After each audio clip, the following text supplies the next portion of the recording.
UPSI का ही मूल विधि का एक पीवाईक्यू है और सवाल कहता है कि राष्ट्रीय सुरक्षा अधिनियम के तहत निरुद्ध की जाने की अधिकतम अवधि कितनी है? तो ये है अधिकतम अवधि 12 महीने। अब इसके बारे में थोड़ी सी चीजें जान लेते हैं। तो देखो ये कानून क्या है? एनएसए नेशनल सिक्योरिटी एक्ट 1980 या रासुका के नाम से भी आप इसे जानते हैं। कई बार आपसे ये क्वेश्चन पूछ लेता है कि ये किस सन का है, तो 1980 का ही कानून। अब ये कानून किससे जुड़ा है? ये कानून है प्रिवेंटिव डिटेंशन से संबंधित। प्रिवेंटिव डिटेंशन यानी कि निवारक नजरबंदी क्या होती है कि मान लीजिए किसी ए व्यक्ति से राष्ट्र को खतरा है, तो ये कुछ करे उससे पहले इस व्यक्ति को डिटेन कर लिया जाता है। ठीक है? तो आपने क्या किया, उस व्यक्ति को डिटेन कर लिया और खतरे को टाल दिया।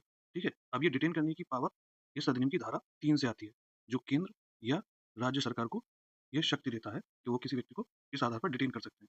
इसी अधिनियम की धारा 5 इस व्यक्ति को कहाँ रखा जाएगा और किन शर्तों के साथ रखा जाएगा, ये राज्य या केंद्र सरकार को तय करने का अधिकार देती है।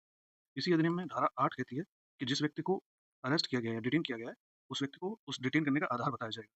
और धारा 9 में एक सलाहकार बोर्ड का प्रावधान है।